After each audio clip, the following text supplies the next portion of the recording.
Okay, Matthew chapter 6,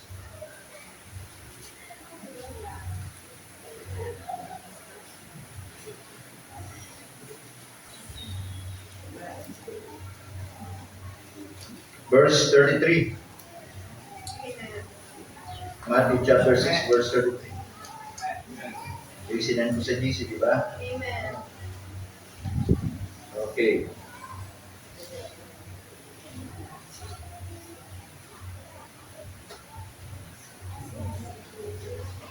Matthew chapter 6 in verse 33. Amen. Nakita niyo na po? Amen. Sabi ng Bible in verse 33. Let's read all together. Please, in verse 33, all together begin. But Seek first the kingdom of God and his righteousness, and all these things shall be added unto you. Okay? Seeking first. Tayo po muna yung mag-pray. Panginoon, salamat po ng marami muli sa umagang ito. Salamat po sa inyo pong biyaya. Salamat po sa inyo pong kabutihan.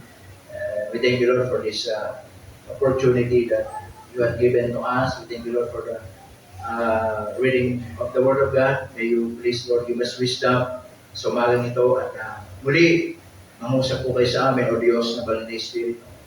Alisin niyo po ang mga Espiritu, Panginoon, na nag-iingat lang at mga bagay na iniisip po namin upang sa ganun kami makapag-focus. Lord, help us, Lord, to be attentive and so that, Lord, every Word of God that is going to preach behind this pulpit ay ma-absorb namin ng maayos, matanggap namin upang sa ganun ay matuto kami at pagpalain kami, Panginoon. Salamat po sa bawat isa. Sa pangalan ni Jesus kami dumadalangin. Amen. Amen. You may now take your seat. Okay, as we read the verse 33, ang sabi diyan, but seek ye first. Amen? Marahil ito ay lagi na nating nababasa, lagi nating maybe this verse also is our memory verse. Amen, mga kapatid? But you will fully understand this verse, Matthew chapter 6, verse 33, mga kapatid, if you are going to read very carefully and if you're going to meditate the previous verses so that you can really understand ano ba yung sinasabi ng Bible na seek ye first. Amen po ba? Hindi lang ito nakita natin na but seek ye first the kingdom of God. Amen? Unahin natin ang karya ng Diyos, yung kanyang katwiran. Pangako pala ng Panginoon na sabi ng Bible, and all these things is going to add in our life. Amen? Lahat ng mga bagay pala ay hindi bibigay, kundi itadagdag niya sa buhay po natin. Tama mga kapatid? But if we will, mga kapatid, mas lalo natin maunawaan, lalo natin maiintindihan ng malalim. Yung verse 33, if we're going to read very carefully at i-analyze natin, i-meditate natin, mga kapatid, yung mga previous verses na so that makita natin kung sino tayo sa harapan ng Diyos at sino ang Diyos sa atin at sino ang Diyos sa buhay natin. Tama po mga kapatid? Listen to this, that God is our Heavenly Father. Siya yung ating Ama na nasa langit. Tama? Siya yung ating Ama na nandun sa langit and we are His child. Amen? His beloved child, mga kapatid. At sinabi niya, mga kapatid, yung ibon, yung damo, yung mga every creature, mga kapatid, na nilikha niya dito ay ang Diyos. Hindi niya sila pinapabayaan, hindi nagtatrabaho yung ibon, pinapakain niya, hindi dinidiligan yung damo, hindi nagtatrabaho yung damo, ay sinusustain niya para mabuhay. Then sinabi niya doon, mga kapatid, are ye not much better than them? Amen? Na tayo po, mga tao ay higit sa mga ibon. Higit sa mga damo. Tama?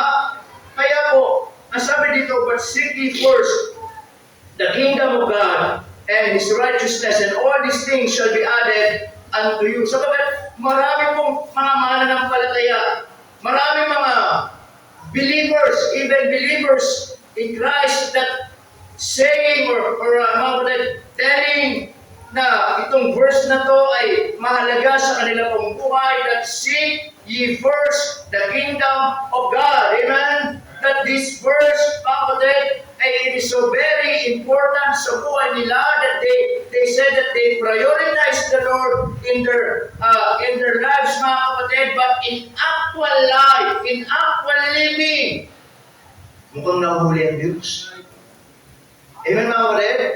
Maraming nagsasabi, seek ye first the kingdom of God, but in reality, in actual life, sa actual na buhay, mga kapatid, mas nauna pa ang trabaho, nauna pa ang school, nauna pa yung mga plano natin sa buhay, nauna pa yung mga security na mga bagay sa buhay natin, at hindi natin talaga nauuna o inuuna ang Diyos sa buhay natin.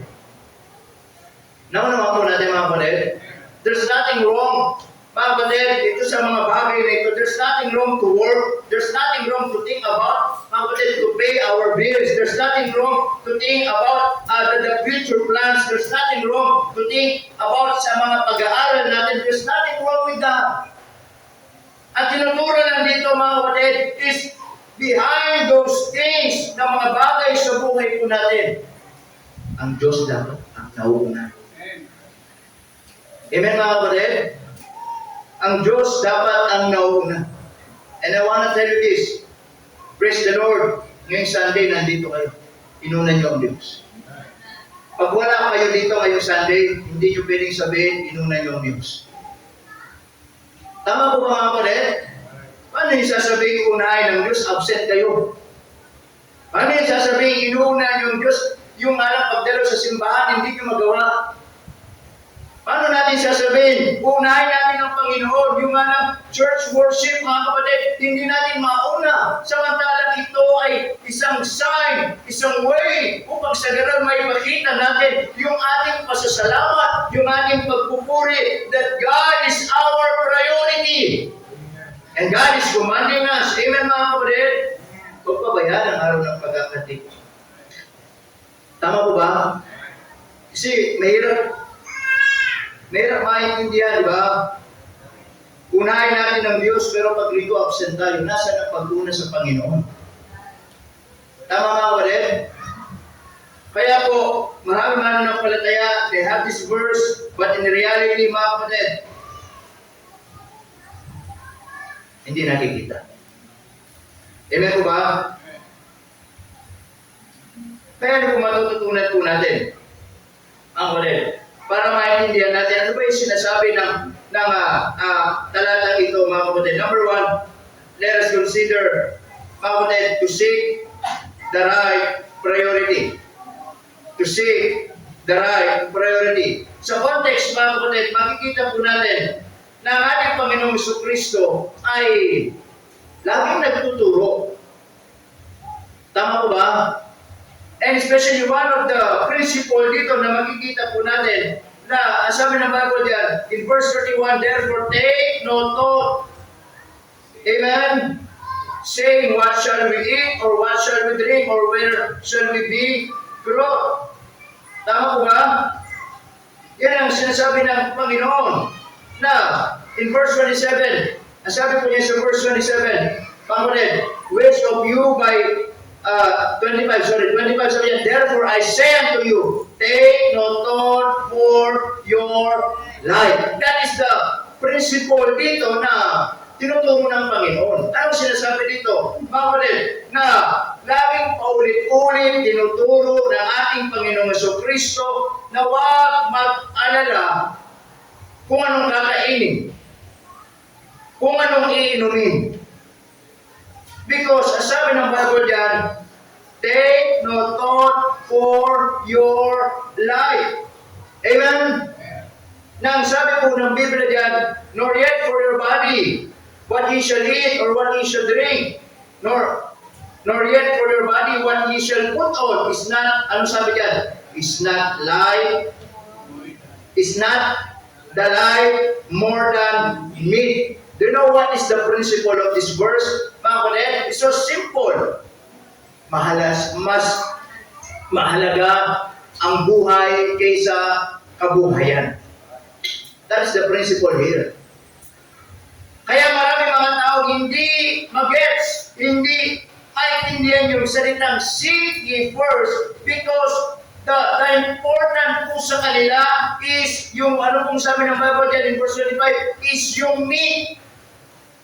Ibig pong sabihin, ang tao po kasi, mga kapatid, ay nabubuhay na akala nila ang mahalaga yung kakainin, yung iinumin, o yung kabuhayan. Kaya maraming mga tao, sagana sa trabaho, pas sa trabaho. As I said, there's nothing wrong to work. Amen mga kapatid? Pero hindi yun ang buhay eh.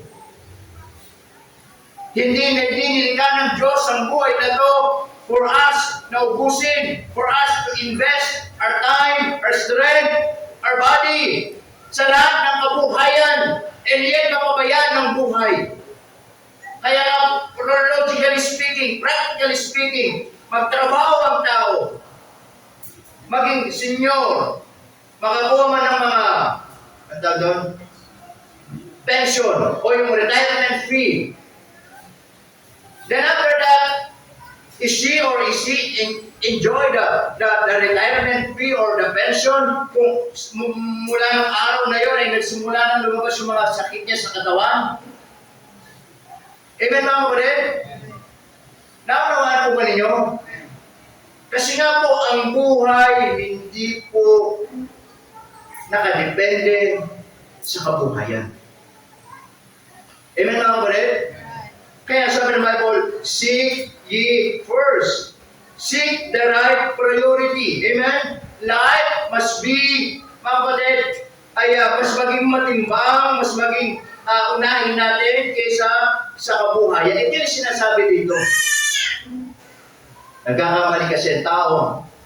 Akala nila nilikha ng Diyos ang buhay para misa lang mabuhay.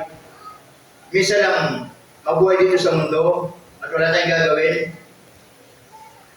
I-try lahat. Tama po ba mga kapatid? And after that, what's next? Anong meron ka sa buhay? Amen po ba? Hindi nilikha ng Diyos ang buhay na to para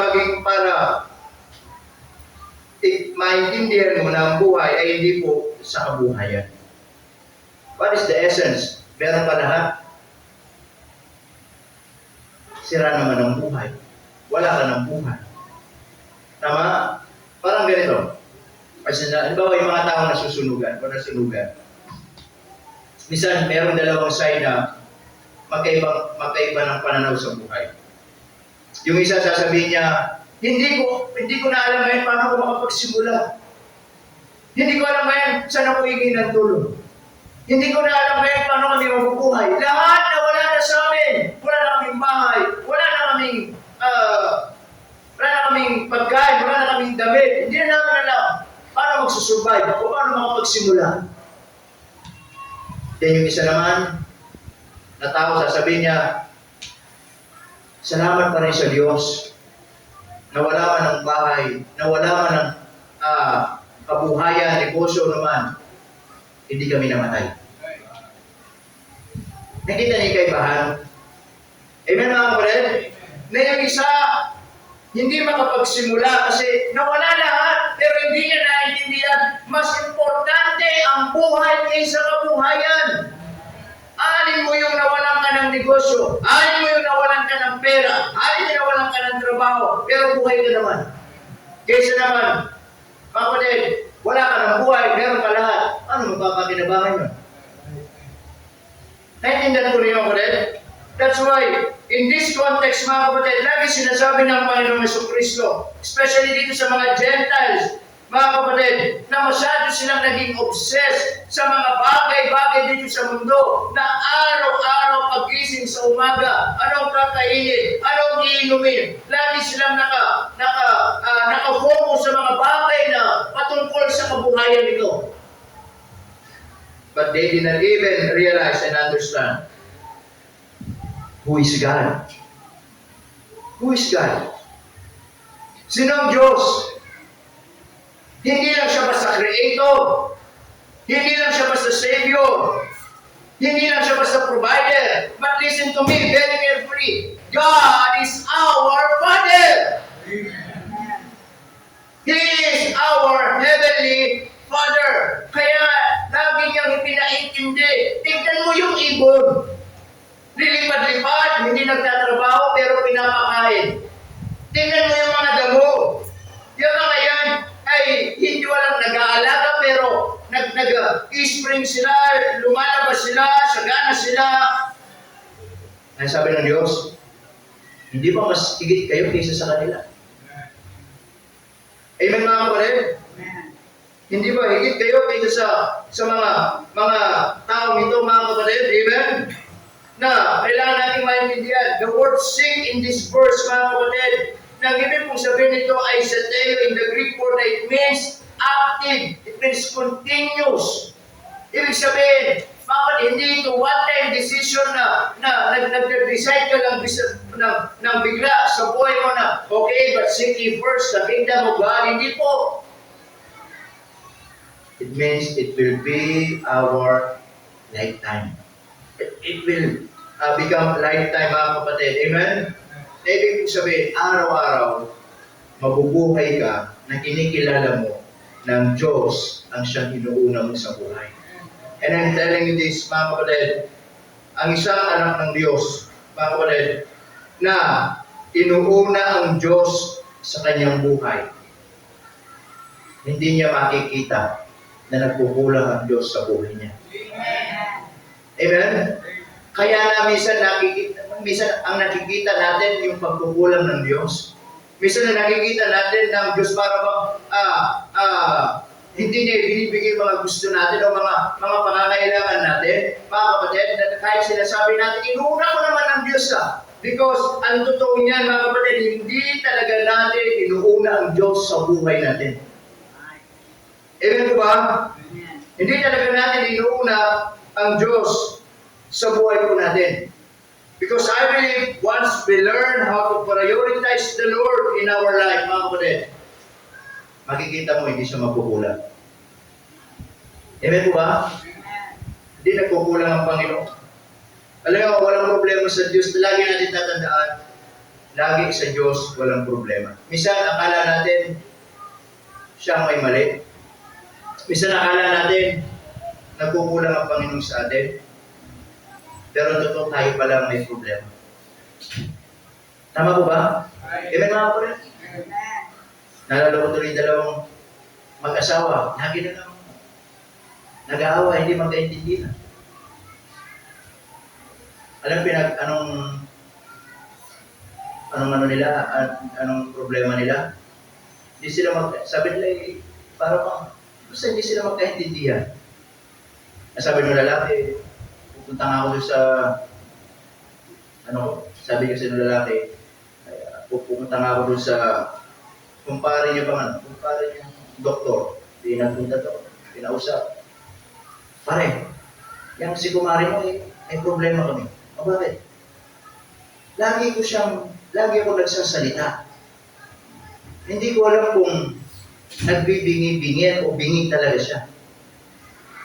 Pag nagsasalita ko, sabi niya, hindi ako nire-response, hindi sumasagot. Sabi ng doktor sa kanya, pwede mo pare, sabi niya, subukan mo munang yung mga basic na step. Gawin mo, magsalita ka. Kausapin mo. Pag di ka narinig, walang response, umakbang ka pa ng isa, lapitan mo, ulitin mo lang yung sinabi mo.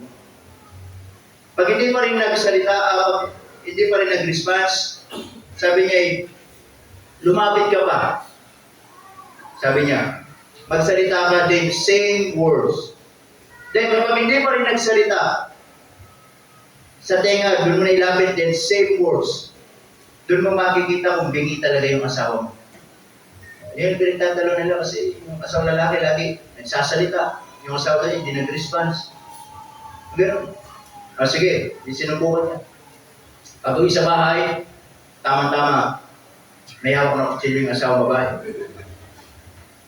Hindi, nagagayat ng ulam. Ready? Di, nasa pinto pa lang, nagsalita na, "Mahal, anong ulam?" Di sumasagot. So naalala niya sinabi ng kumpare niyang doktor, mag-step forward ng isang hakbang. Lumapit ng isang hakbang, then same word, "Mahal, anong ulam?" Di pa rin nagano talaga. Okay. Ito na mas, kinakabahan siya. Ito na yung problema talaga. Then, naalala niya ulit. Hakbang ulit, move forward. Sabi niya, "Mahal, anong ulam?" Di pa rin nagsasalita. Then yung last na bilin sa kanya, sa tenga na sabihin. And then, nagsalita, "Mahal, anong ulam?" Tumingin po ng yung asawa niya pagalit. At may hawak ng kutsilyo. Alam niyo ano sabi ng asawa ng babae? "Kanina ka pa tanong ng ulam, 4 na beses, sumagot na ako, tinola. Yung pala, yung lalaki ang may problema sa pandinig. Kanina pa ako nagsasalita. 4 na beses yung nagtanong. 4 na beses ang sumagot, tinola. Yung pala siyang may problema. Minsan gano'n, nakala natin, ang Diyos ang may problema. Di alam, tayo lagi may problema. Amen mga kapatid? Tama po ba? Pag nagtanong kayo ng ulam, make sure, maririnig. Okay? Sinising niya pa yung asawa niya. Kala niya yung asawa niya may problema. Yung pala siya may problema, siya nang mahina ang pandinig. O, di ba? And sabi yan, "But seek ye first the kingdom of God." So we must learn how to prioritize the Lord. Amen? Tatanda natin ulit, mga kapatid, when we learn how to prioritize the Lord sa buhay natin, you or we will never see, mga kapatid, the shortcoming of God. Amen? Hindi natin makikita yung pagkukulang ng Diyos. Tanda natin, kailan naman di nagkulang ang Diyos sa buhay natin. Tama po ba? Natuloy na, mga kapatid, seek the right priority but also seek the right rule. There's a rule. Sabi ng Bible yan, and kingdom of God. Amen? Tama po ba? And kingdom of God. Pag sinabi natin kingdom of God, mga kapatid, it means kung paano ang Diyos maghari sa buhay natin. Amen po ba? Naintindihan po natin kung paano ang Diyos maghari sa buhay po natin. Yun po yung ibig sabihin ng seek ye first the kingdom of God. Amen? Na ito'y tumutukoy kung paano mag-reign, paano mag-rule ang Diyos sa buhay natin.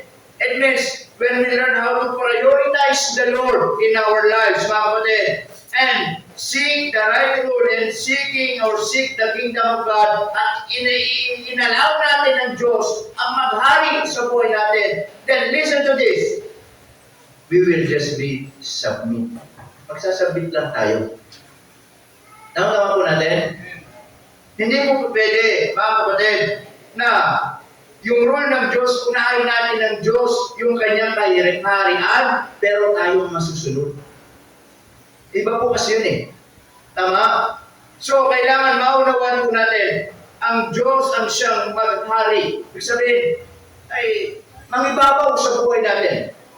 At kapag natutunan natin yon, wala tayong ibang gagawin, kundi hanapin natin, mga kapatid, hindi lang para maghari ang Diyos sa buhay natin, kundi ipagpapasakop lahat natin sa Kanya, yung puso natin, yung isip natin, yung desisyon natin sa buhay, yung mga araw-araw na pagpili natin sa buhay, lahat ng mga bagay na yan, isasubmit natin sa Diyos. Bakit? Kasi nga, hinayaan mo siyang maghari sa buhay mo. What is the essence? Sasabihin, Lord, ikaw maghari sa buhay ko. I will seek your kingdom. Gawin kong kingdom ang buhay ko. Pero Panginoon, ako ang masusunod. Tama po ba? Pero Panginoon, ako yung gagawa. Ako yung mag-decide kung ano mga planong gagawin ko. Ako yung mag-decide kung ano mga desisyon na gusto kong mangyari sa buhay ko. Hindi pa pwedeng ganun mga kapatid. Naunawan ko ba natin? Kaya, anong halaga na, Lord? Ikaw yung maghari. Ikaw yung gawin mong kingdom ang buhay ko, pero ako masusunod. Amen po ba mga kapatid? If that is the point, then, hindi natin pwedeng sabihin, inuuna natin ng Panginoon. Tama po ba? Hindi natin pwedeng sabihin, inuuna natin ng Panginoon. Kaya sabi ng Bible diyan, the kingdom of God. Amen? So we will allow, mga kapatid, na Diyos ang siyang maghari sa buhay natin. Then, isasubmit natin, ipapasakot natin, yung lahat ng bagay na meron tayo. Yung the way we think, kaisipan natin, mga plano natin sa buhay, mga decisions making natin, yung daily choices natin, lahat ng yan, Panginoon, dahil ikaw nag-aari sa buhay ko, I will submit all these things to you. Tama po ba mga kapatid? At kapag natutunan natin yon na lahat ng mga bagay na yon ipapasakop natin, hindi tayo mabibigo sa Panginoon. Amen mga kapatid? Kaya minsan alam niyo bakit marami nag-fail sa buhay? Marami nag-fail sa mga decisions makings natin. Marami mga nag-fail sa mga bagay na sa mga daily choices natin, akala natin pwede, akala natin tama, akala natin okay, but at the end, and the result, makikita natin ay nag-fail. Amen mga kapatid? Hindi umuubra, hindi, mga kapatid, bakit po? It is because hindi natin sinasubmit sa Panginoon. Amen mga kapatid? Hindi natin sinasubmit sa Panginoon. Ang sabi ng Bible dyan, not only seeking the kingdom and His what? And His righteousness. Tama? When we say righteousness, mga kapatid, it means, now, yung righteousness ng Panginoon, practically, this is the way, mga kapatid, how we live in righteousness in this world. How to become righteous. Amen? Now, kung naunawa natin ang Diyos ang maging priority natin, then there's a right rule. Anong rule? Yung hayaan natin ng Diyos ang maghari sa buhay natin. Amen? And then kapag inayaan natin ng Diyos ang maghari sa buhay natin, isasubmit natin yung mga bagay na meron tayo sa buhay. Our decisions making, di ba? Yung wisdom natin, araw-araw, yung mga plano natin, sasubmit natin yan. And then, sabi doon, and His righteousness. Ngayon, mamumuhay tayo ayon sa katwiran ng Panginoon. Tama po ba mga kapatid? Mamumuhay ngayon tayo na ang Diyos ang nasusunod. We will become obedient to God. Amen? We will behave ourselves in the sight of God.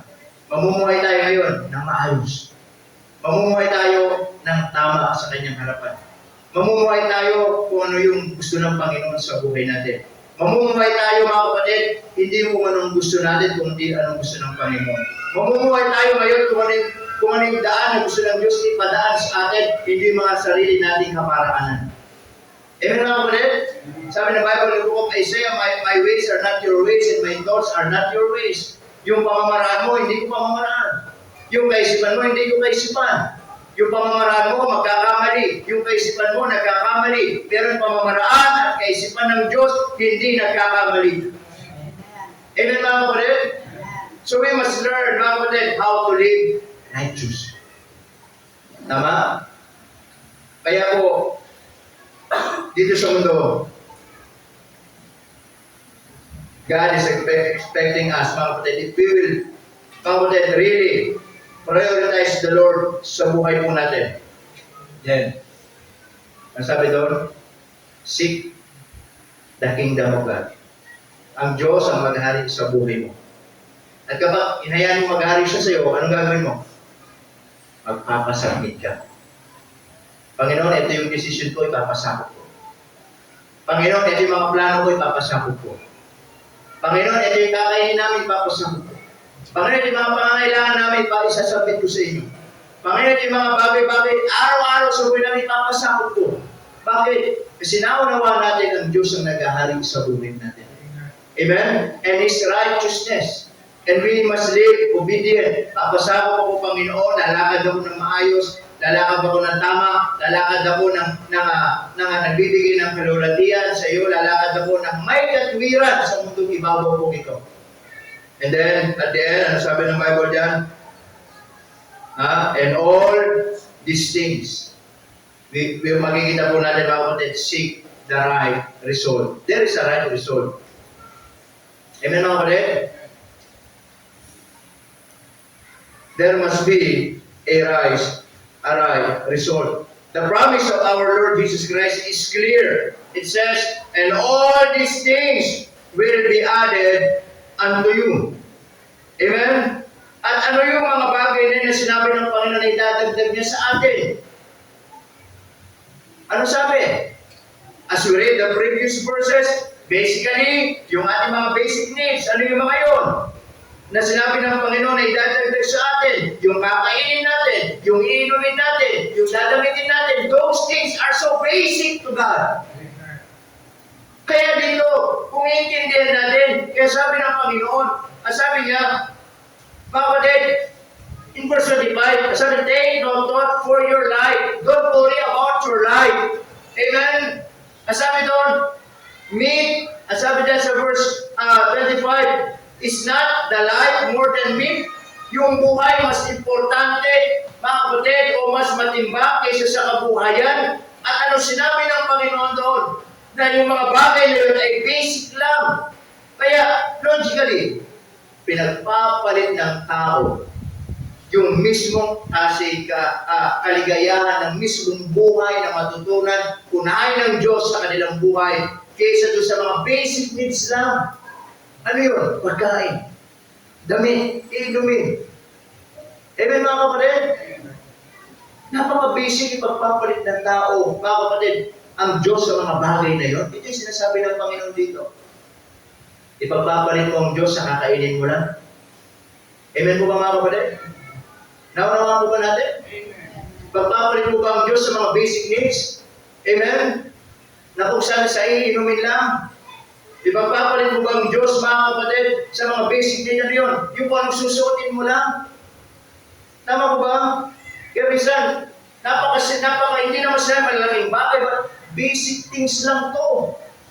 Pero dito, ipagpapalit na lang tao ang Diyos. How much more payamanin ka pa ng Diyos? Baka lalo mo na hindi makilala ang Diyos. How much more kung bigyan ka pa ng Diyos ng mga maraming bagay dito sa mundo? Baka lalo hindi mo na makilala ang Diyos. Samantalang dito, kakainin, iinumin, dadamitan, napaka-basic, pinagpapalit ng Diyos sa mga basic things. Amen mga kapatid? Tama po ba? Kaya minsan, yan ang tao. Minsan napaka-basic na dahilan, minsan hindi makapagsimba. Hindi ako makapagsimba, wala akong susuot. Hindi nalaban yung damit ko. Amen mga kapatid? Hindi ako makapagsimba, bakit abay, kailangan mo muna maghanap ng pang-ulam. Basic. Amen? Kaya umaga, hindi ko nang iba yung cellphone ko. Hindi. May nag-chat na, so hindi mo na kami makakasimba. Bakit? Kasi po, nagputol po ng kamatsili at bangka doon sa lumang bahay namin at yung mga pinagputulan ay binagsak po doon sa bahay po namin at kailangan po namin tignan baka may mga gamit na nasira. Sira-sira na may bahay. Wala na may mga gamit po bang masisira doon? Kasi ang hirap i-reach yung mga dahilan. Kailangan po namin puntahan para i-check kung may mga gamit pong nasira. Una, yung bahay sira na talaga. Wala nang gamit doon na matino. Ano ba bang masisira doon? Pangalawa, bakit pag dumating ka ba, malilinis nyo ba yung dagat? Ano ba bang magagawa nyo kung pinutol na ng yung mga puno kasi nakaharap o naman? Ano na magagawa dyan? Napakabili, di po kami makapagsimba kasi nagputol po ng kamatsili at mangga. Amen mga kapatid? The point is this, kung tatay kayo, napaka-valid reason ba yun? bisa maraming ganyan, yung ba, hindi makapagsimba kasi ang dahilan, napakababaw. Bisa hindi makapagsimba, napaka-basic. Could you imagine? Those basic things pa lamang ay nagagawa na natin ipagpalit ang Diyos. And then we're saying na pinuuna natin ang Diyos. Amen mga kapatid? Tama po ba? Samantala, sabi ng Bible, sa pagkain pa lang pinagpapalit ng Diyos. Sa inumin, sa dadamitin, yan ang iniintindi ng tao. Sabi ng Panginoon, tignan mo nga yung ibon, di nga nagtatrabaho yan, pinapakain ko. Bakit? Pag ba nagsimba ka, gugutumin kita. Sabi naman, magugutom ka ba pag nagsimba? Amen mga kapatid? And then, I want to say this mga kapatid, every time we go to church, it is not about how to feed our physical need, it is about how to feed our spiritual life. Amen mga kapatid? Hindi lang ang pagkain pang physical. Kaya nga tayo nagsisimba, hindi para din pagkain pang physical. Praise the Lord. Kung meron tayong mga kainan like what we did last Sunday, pero every time we go to church, our main concern is to feed our spiritual life. Tama po ba? Upang sa ganun, lalo nating maunawaan ano ba yung mga blessing kapag inuna natin ng Panginoon. Amen mga kapatid? Eh dito, nakakalungkot lang, di ba? Nasabi ng Bible dyan, itong mga Gentiles, yun yung hinahanap nila, yung mga basic things. Napaka-basic. Kaya ibigay ng Diyos yan. Kaya sabi ng Bible, di ba? The right result, and all these things shall be added unto you. Ano yung mga iadadagdag niya? Ha? Kakainin. Iinumin. Dadamitin. Okay? Amen? Can I ask you? Ginugutom ka ba ng Panginoon? Hindi ka ba dinadamitan ng Diyos? Inuuhaw ka ba ng Diyos? I believe hindi po. Amen mga kapatid? Hindi tayo ginugutom ng Panginoon. Amen? Hindi sinabi ng Diyos at pinangako ng Diyos, mga kapatid, when we prioritize Him, when we seek His kingdom and His righteousness, payayamanin tayo ng Diyos. Hindi sinabi ng Diyos yun.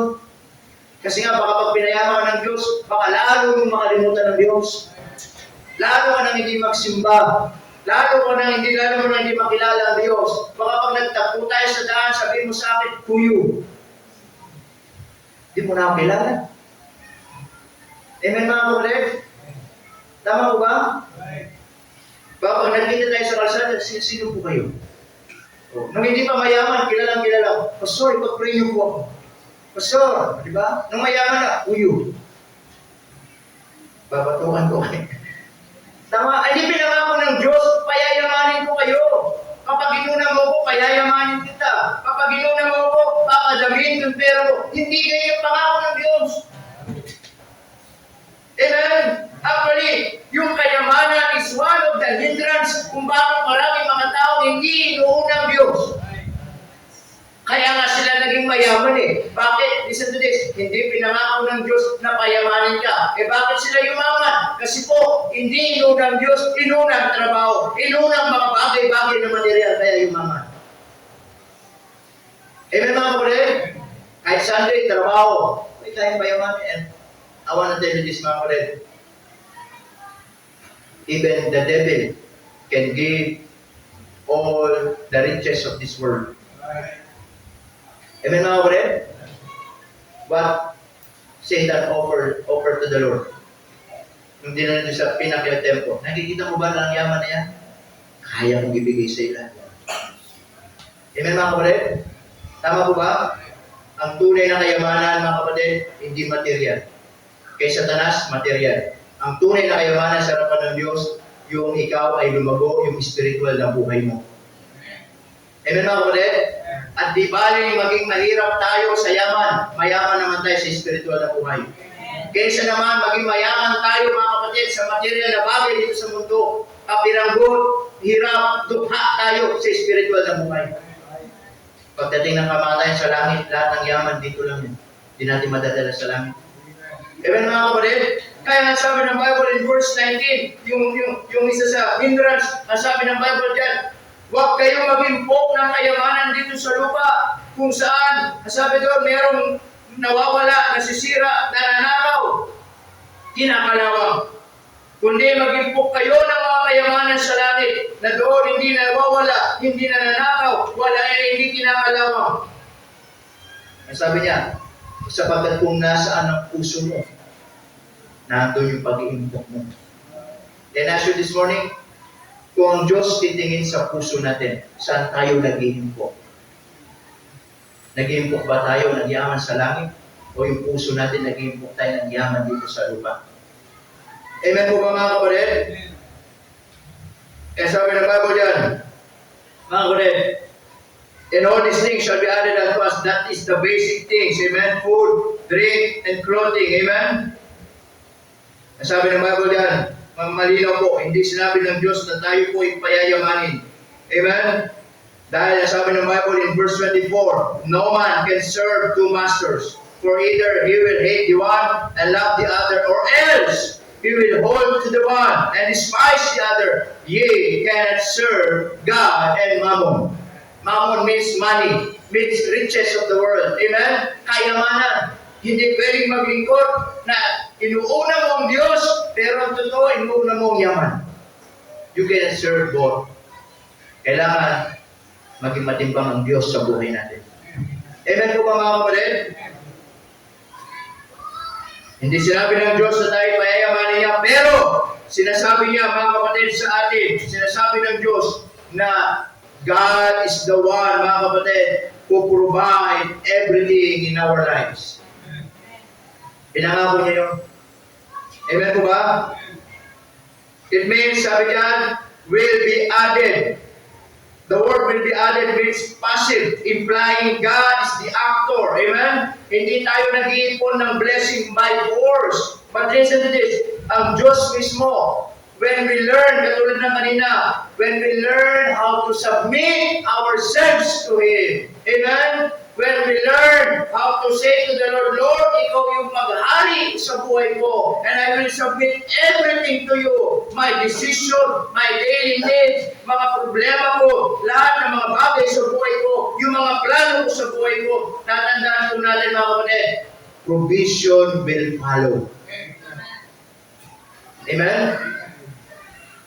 Kahit hindi mo hingin, basta matutunan mo lang, unahin ng Diyos talaga sa buhay mo.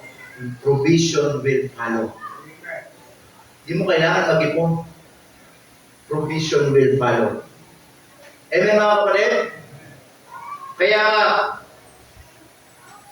bilang mga anak ng Diyos, hindi ba nakakatuwa if we will experience that kind of situation?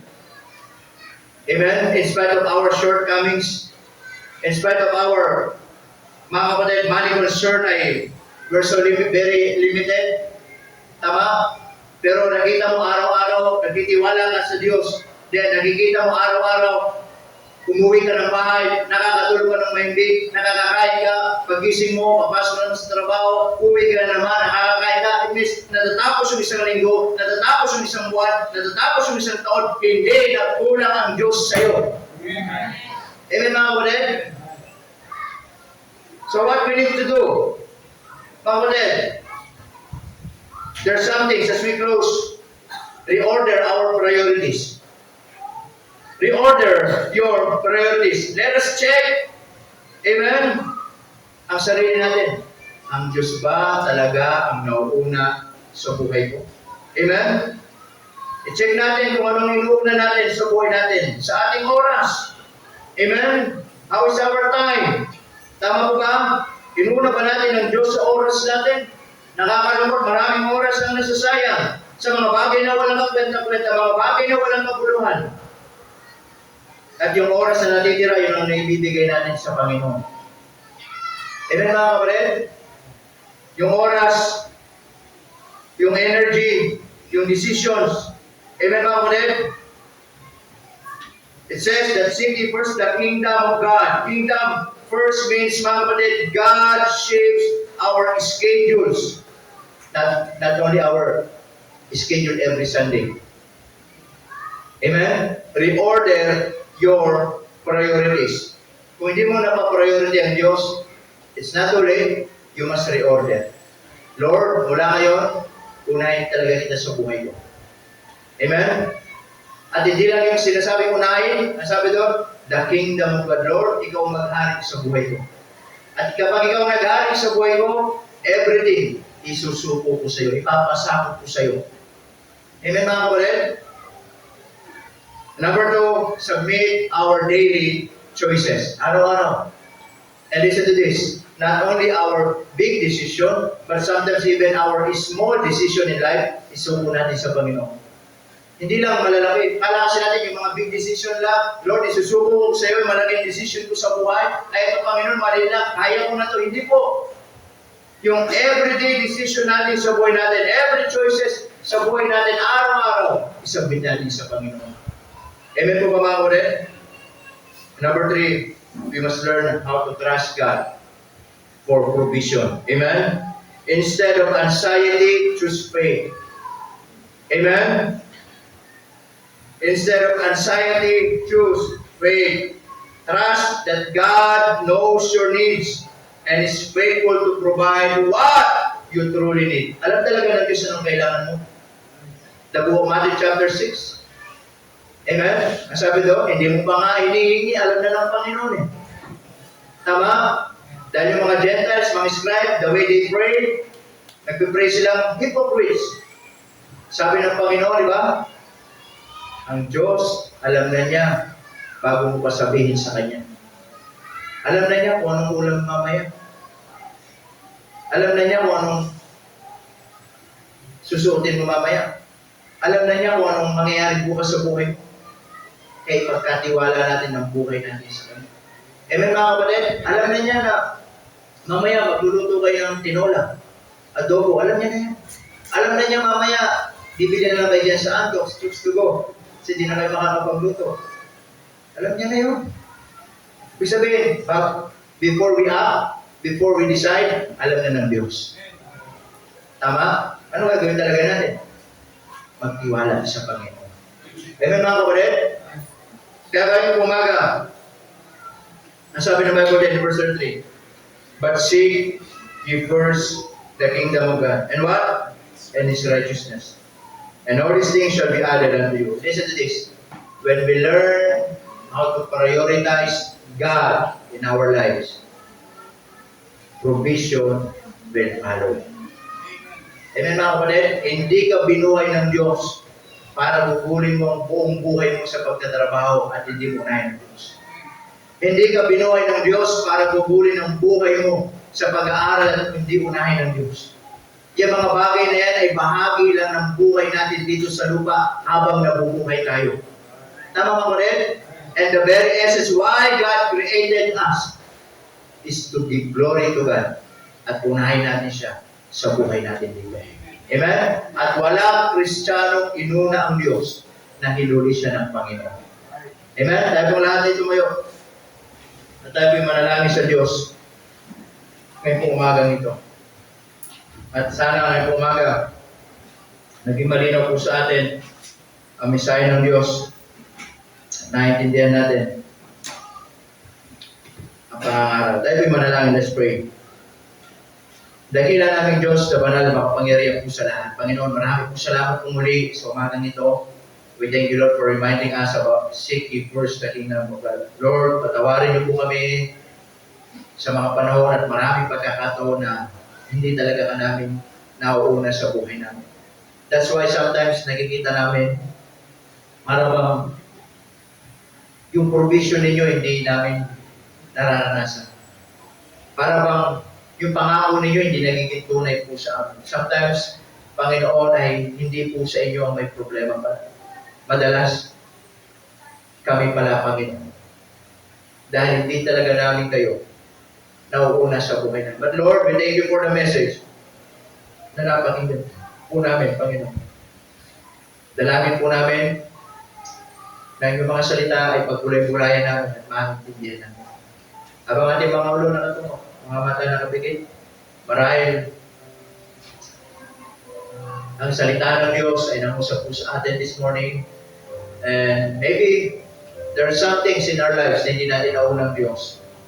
Pwede tayo lumapit sa unahan at sabihin natin, Panginoon, from now on, unahin ko kayo sa buhay ko. That is your prayer. You may come, pwede ka lumapit, manalangin sa Diyos. At kapag natutunan mo unahin ng Diyos, sa sabi ng Bible, let us allow ng Diyos, yung kingdom ng Diyos ang maghari sa buhay natin. At kapag nangyari yun ng Diyos ang siyang naghari sa buhay mo, we will submit everything to His kingdom. We will submit everything to His glory. Yung desisyon mo sa buhay, ipasakop mo. Yung mga problema mo, ipapasakop mo. Yung mga pangangailangan mo, ipapasakop mo. Yung mga plano mo, mga plannings ng buhay mo, mga sa future mo, mga maybe security ng buhay mo, ay ipasakop mo. Dahil ang Diyos ang nag-ahal. And we will find out there must be a right result. Hindi pinangako ng Diyos, kapatid, yayaman tayo, pero pinangako niya yung mga pangangailangan natin, araw-araw, isusupply niya. Dahil pinangako niya, and all these things shall be added. God is speaking to you this morning. You may come. Marahil, naging busy ka na sa pag-aaral, nakakalimutan mo ng Diyos. You may come. Lord, gusto ko kayo unahin. Yes, I am so busy. Pero alam ko, that is the key, that is the secret for me to become successful in my career, in my studies, to prioritize you sa buhay. Marahil naging busy ka sa trabaho. It's not too late. God is a gracious God. Lord, I am so busy, but I know, unahin ko pa din kayo sa buhay ko. Marahil, sa anumang aspeto ng buhay, nagiging busy tayo. And sometimes, nakakalimutan natin, unahin ng Diyos sa buhay natin. It's not too late. God is so gracious. God is so faithful. Lord, unahin ko kayo sa buhay mo. In every decisions made, in daily choices ng buhay ko, in everything, Lord, unahin ko kayo. Because I believe, if I learn how to prioritize you, provision will follow. Na minsan, may mga pangangailangan. Minsan, may mga problema. Minsan, titingin kami para hindi ka kasya. Hindi namin alam saan pupunta. But Lord, we will just trust you. At inuna na po kayo, Panginoon. Now, minsan, magugulat kami. Natatapos namin ang isang linggo, hindi kayo nagkulang sa buhay. Natapos ko ang pag-aaral ng isang linggo, hindi kayo nagkulang sa buhay. Natapos ko ang isang linggo pagtatrabaho, hindi ka nagkulang sa buhay. Kasi natutunan ko, Panginoon, unahin kayo sa buhay namin. Panginoon, maraming salamat sa inyo po biyaya. We thank you, Lord, for reminding us about seeking first. Patawarin niyo po kami sa madalas, hanggang salita lang kami. Pero, Panginoon, nakita namin na kailangan talaga matutunan namin na ikaw ang maging una sa buhay namin. Salamat po sa inyo pong biyaya.